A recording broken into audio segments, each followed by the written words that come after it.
आईची गावातीलच मैत्रीण आणि मी. त्या रात्री आमच्यात असं काही सुंदर घडलं ज्याची मी स्वप्नातही कधी कल्पना केलेली नव्हती. आणि कदाचित तिलाही कधीच वाटलं नसेल की तिच्या मैत्रिणीचा मुलगा तिच्या आयुष्यात प्रेमाचा इतका सुंदर सुगंध घेऊन येईल आणि ती संपूर्ण रात्र त्याच्या मिठीत विसरून जाईल. नमस्कार भावांनो, ही कथा पुन्हा ऐका, तुम्हाला नक्कीच खूप आवडेल. माझं नाव श्रमेश.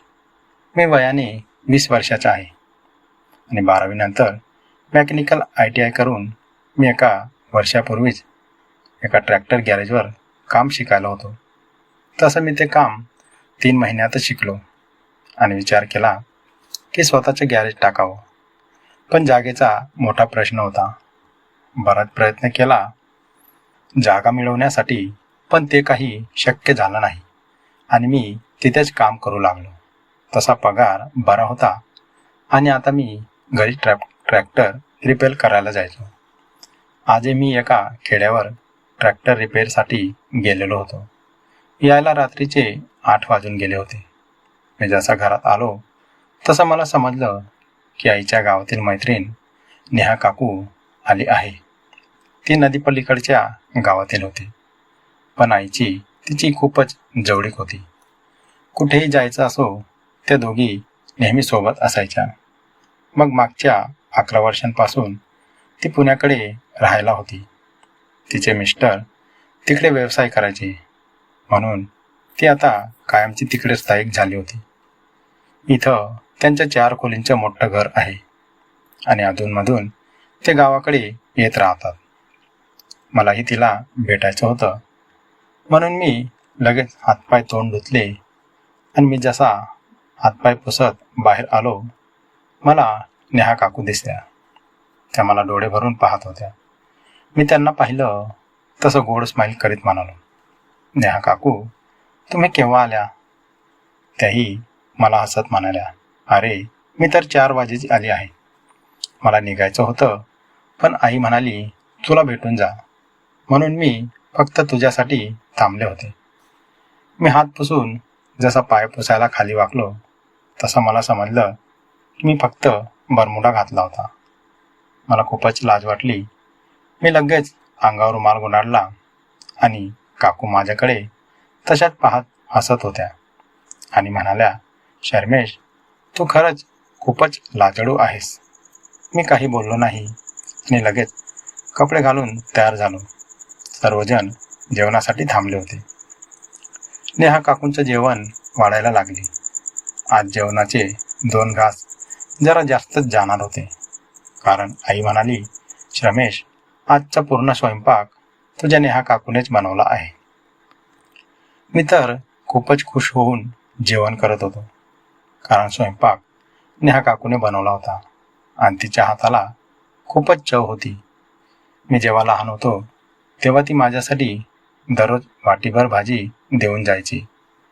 तसंही तिचे सुंदर रूप मला खूपच वेड लावत होते. ती वयाने आईपेक्षा 3 ते 4 वर्षांनी लहान होती, म्हणजे 35 ते 40च्या आतली असेल.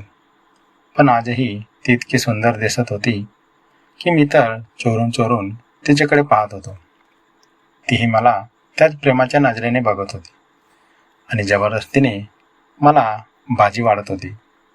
मी आता नेहा काकूला नकार देऊ शकत नव्हतो. मी अगदी आवडीने जेवण केलं.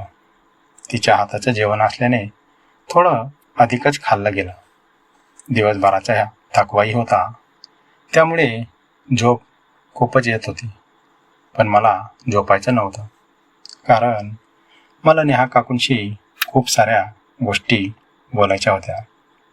आई आणि नेहा काकू दोघीही भांडी धुवत होत्या. मी पलंगावर पडून TV पाहत होतो आणि थकल्यामुळे मला कधी झोप लागली हे कळालंच नाही. त्या दोघींनीही मला उठवलं नव्हतं. पहाटे 6 वाजता आईने मला उठवलं आणि सांगितलं, रमेश, नेहा काकूला बाहेरगावी जायचं आहे. तू तिला बस स्टँडवर सोडून ये. मित्रांनो, माझ्या रात्री तिच्यासोबतचं बोलणं अपूर्ण राहिलं होतं आणि ती आता लगेच जाणार होती. त्यामुळे माझं मन खूपच दुःखी झालं. मीही तोंड धुतलं आणि नेहा काकू मला चहा घेऊन आली. मी नाराज होऊनच चहा पित होतो. नेहा काकूंनी ते लगेच ओळखलं आणि म्हणाली, रमेश, अरे मला एका नातलगांकडे उत्तर कार्यासाठी जायचं आहे. प्रवास थोडा लांबचा आहे, म्हणून मला आता लवकर तू बसस्टँडवर सोड. मीही लगेच बाईक काढली आणि नेहा काकूंना बसस्टँडवर घेऊन आलो. त्या 12 मिनिटांच्या प्रवासात मी तिला विचारलं, काकू, तू तिकडून आल्यावर लगेच तुझ्या गावाला जाणार आहेस का? ती म्हणाली, रमेश, नाही रे, मला 2-3 दिवस इथंच थांबावं लागेल. मित्रांनो, माझ्या मनाला खूपच बरं वाटलं.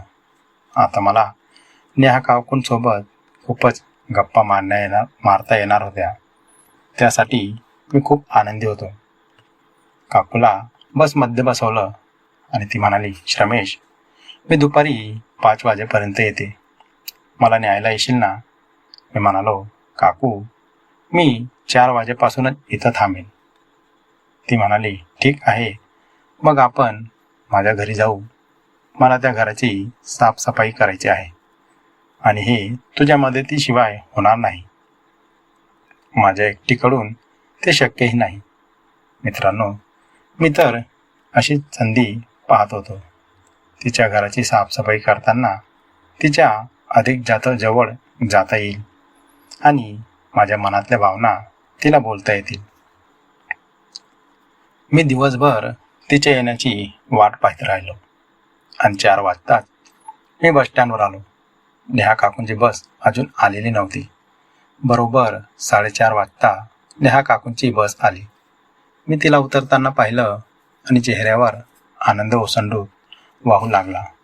तिनेही मला पाहून खूपच गोड स्माईल दिली आणि मला म्हणाली, काय रे रमेश, किती वाजेपासून माझी वाट पाहतोस? मी म्हणालो, अहो काकू, मी 4 वाजेपासून इथं तुमची वाट पाहतोय. तिला घेऊन मी सरळ चहाच्या दुकानावर आलो. छान चहा पिला. तिने 2 बिस्किट पुढेही घेतले. दोघांनी आनंदाने खात चहा पिला. प्रवासाबद्दल विचारपूस झाली. ती म्हणाली, छान झालं सर्व काही, आता आपण पटकन निघूया. तसंही त्या घरात लाईट नाही आहे. मी लगेच म्हणालो, काकू, लाईट नाही नसली तरी काय झालं, मी आहे ना सोबत. आता ती बाईकवर माझ्या जरा जास्त टेकून बसली होती. तिच्या त्या सुंदर शरीराचा आणि कोमल स्पर्शाचा भास मला आतून व्याकुळ करत होता. नेहा काकूंचा एक हात आता सरळ माझ्या मांडीवरच विसावला होता आणि दुसरा हात माझ्या खांद्यावर होता. माझ्या बाईकची 60-70ची स्पीड आता 30-35वर आली होती. कारण त्या स्पर्शाने माझ्या मनात जे काही तरंग उठत होते ते मी तुम्हाला शब्दात सांगू शकत नव्हतो. नेहा काकू लगेच म्हणाली, रमेश, अरे एवढी स्लो का चालवतोयस? आता तिला कसं सांगू हेच मला समजत नव्हतं. तरी मी म्हणालो, काकू, थोडं हळू गेलो तर गप्पाही चांगल्या मारता येतील. ती हसून म्हणाली, अरे गप्पा मारायला पूर्ण रात्र आहे.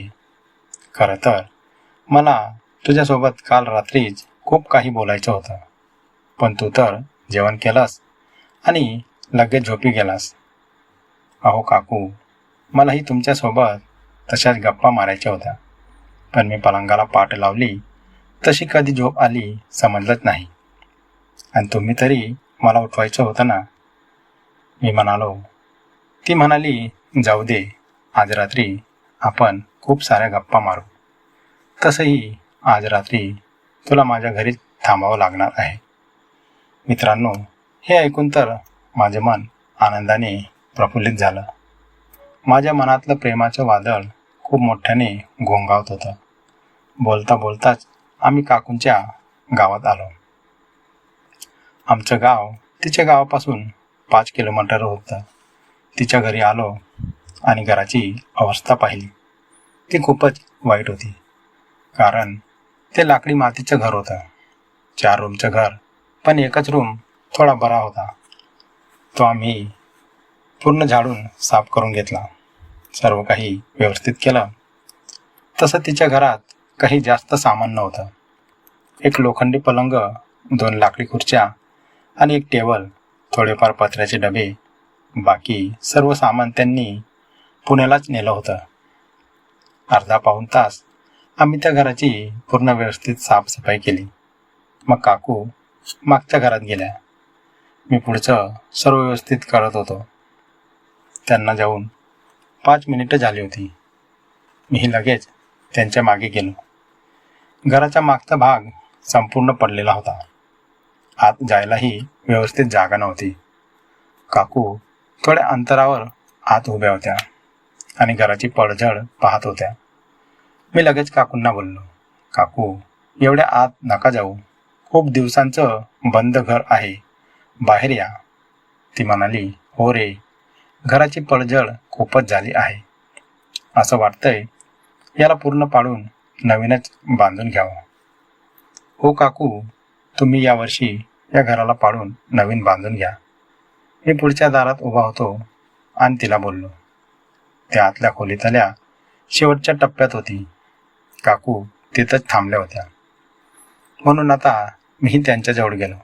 मी पाहिलं, काकूंची एक जुनी लाकडी पेटी मातीच्या खाली दबली गेली होती आणि काकू तिलाच काढण्याचा प्रयत्न करीत होत्या. मी बोललो, काकू, ती अशी निघणार नाही. पण त्या तरी प्रयत्न करीत होते.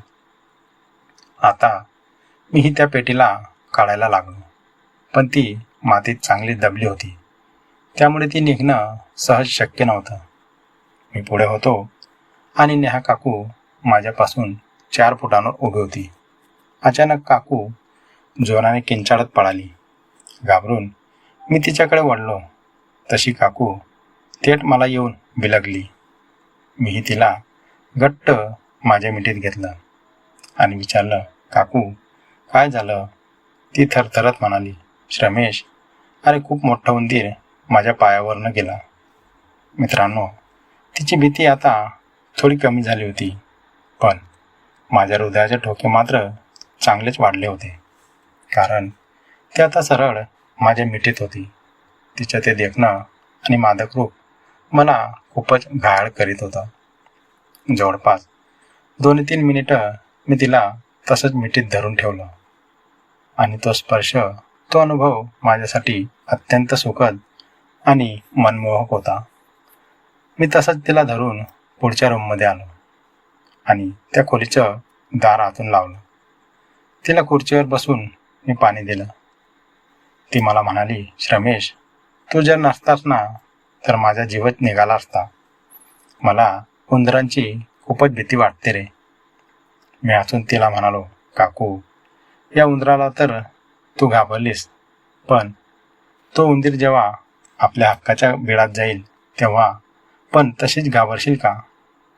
ते आता माझ्याकडे खूप वेगळ्या पण रोमॅन्टिक नजरेने पाहत म्हणाली, श्रमेश, मला वाटलं नव्हतं तू इतका धीट असशील. मी आता तिच्या अगदी जवळ गेलो आणि म्हणालो, काकू, तुझ्यासारख्या अप्सरेसारख्या सौंदर्याला पाहून कोणाचं मन विचलित होणार नाही. यात तरी माझी काय चूक? मी तरुण आहे आणि आमच्यासारख्या तरुणांना तुझ्या वयाच्या सुंदर स्त्रिया खूपच आवडतात आणि तू तर मला आधीपासूनच आवडतेस. त्यामुळे मी जर मनातील भावना बोललो तर मला नाही वाटत काही चुकीचं आहे. नेहा काकू अगदी प्रेमाच्या नजरेने माझं सगळं बोलणं शांतपणे ऐकत होती. मी मनातल्या मनात विचार करीत होतो की काकूला फक्त एकदा जवळ घेता आलं तर मी तिला इतकं प्रेम देईन तिने स्वप्नातही विचार केला नसेल. मी तिच्याकडे बघत म्हणालो, काकू, अहो, अशी पूर्ण रात्रही मी तुमच्याकडे पाहत बसलो ना तरी माझं मन भरणार नाही. ती आता हळूच माझ्याजवळ आली आणि माझ्या खांद्यावर हात ठेवत म्हणाली, रमेश, आता मलाही असं वाटतंय की खरंच या प्रेमाचा स्वीकार करायला हवा. कारण माझ्या मनातल्या भावनाही खूप दिवसांपासून तुझ्या जवळ येण्यासाठीच तळमळत आहेत. आता मीही बघते की तू मला किती प्रेमाचा अनुभव देतोस. मी क्षणाचाही विलंब न करता काकूंच्या कमरेभोवती हात टाकला आणि तिला अगदी स्वतःजवळ ओढून घेतला. तिच्या केसांची पिन काढून तिचे केस पूर्ण मोकळे केले. आता नेहा काकूनेही माझ्या गळ्यात हात टाकून मला अधिकच जवळ ओढलं होतं. मी तिच्या मऊशार केसांमध्ये माझी बोटं फिरवत होतो. मित्रांनो, हा क्षण माझ्यासाठी अत्यंत सुखाचा आणि स्वर्गीय आनंदाचा होता. नेहा काकूंसारखी अत्यंत सुंदर मनमोहक स्त्री आता पूर्णपणे माझ्या मिठीत होती. तिने स्वतःला माझ्या स्वाधीन केलं होतं. ती फक्त डोळे भरून मला खूपच गोड नजरेने पाहत होती. आता मलाही राहवलं नाही. मी हळूच, काकू, तुमची पूर्ण परवानगी आहे ना? ती हसून म्हणाली, अरे मूर्खा, अजून किती परवानगी तुला हवी आहे? मी तिला म्हणालो, हे बघा काकू, माझे विचारणं कर्तव्य आहे.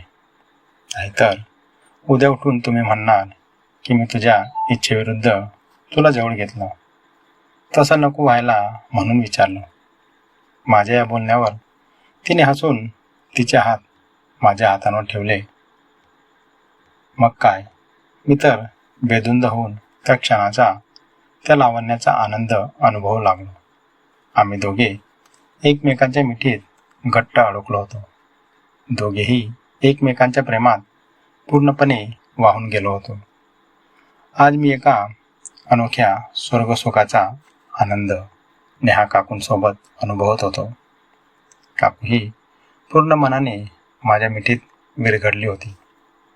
तिलाही माझ्या मिठीत एक वेगळाच आणि प्रदीर्घ काळापासून हवा असलेला सुखद अनुभव मिळत होता. माझे शरीर सौंदर्य पाहून तीही संध्याकाळपासूनच मला जवळ घेण्यासाठी मनातल्या मनात व्याकुळ होती. हे तिच्या चेहऱ्यावरील तृप्तीवरून स्पष्ट दिसत होतं. बराच वेळ आम्ही असं एकमेकांना प्रेमात न्याहाळत राहिलो. प्रेमाच्या त्या अथांग सागरात बुडून गेलो.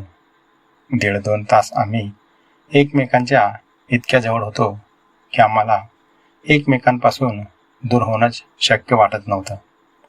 नेहा काकूने माझ्या केसांवरून बोटं फिरवत म्हटलं, रमेश, खरंच आज तू मला ज्या प्रेमाच्या जगात घेऊन गेलास तसा आनंद मी खूप वर्षांनी अनुभवला आहे रे. मी तुला काल जेव्हा पाहिलं ना, त्याच वेळेस तुला जवळ घेण्यासाठी माझ्या मनातली ओढ खूपच वाढली होती. मी आज नातलगांकडे असतानाही फक्त तुझ्याच विचार करीत होते. कधी एकटा घरी जाते आणि तुला माझ्याजवळ घेते. शेवटी तो सुंदर क्षण आला आणि तू मला पूर्ण मनाने तुझ्या कवेत घेतलंस. तिचं हे बोलणं ऐकून माझे मन आनंदाने भरून आलं. मी काकूंच्या कपाळावर हलकंसं चुंबन घेत म्हणालो, काकू, खरं तर आभार मीच तुमचे मानायला हवे.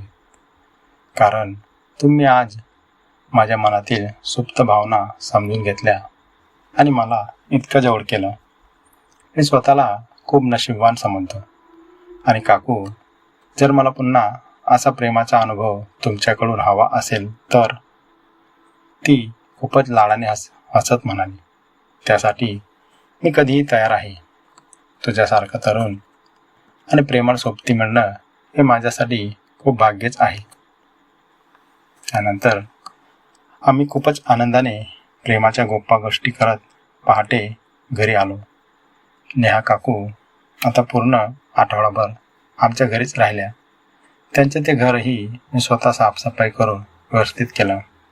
आम्ही दोघं या संपूर्ण आठवड्यात जेव्हा जेव्हा संधी मिळेल तेव्हा एकमेकांच्या खूपच जवळ यायचो आणि त्या प्रेमाच्या सुखद क्षणांचे भरपूर अनुभव घ्यायचो.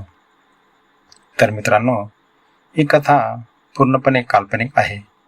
या कथेचा वास्तविक जीवनाशी काहीही संबंध नाही. जर ही कथा कोणाच्या जीवनाशी जुळत असेल तर तो निव्वळ एक योगायोग समजावा. ही कथा फक्त तुमच्या मनोरंजनासाठी बनवण्यात आली आहे. त्यामुळे कथेचा फक्त आनंद घ्या. कथा आवडल्यास नक्की लाईक करा, तुमच्या मित्रपरिवारात शेअर करा. कथेबद्दल तुमचे मत कमेंटमध्ये सांगा. आणि हो, सुमगो मराठी या माझ्या चॅनलला सबस्क्राईब करायला विसरू नका. धन्यवाद.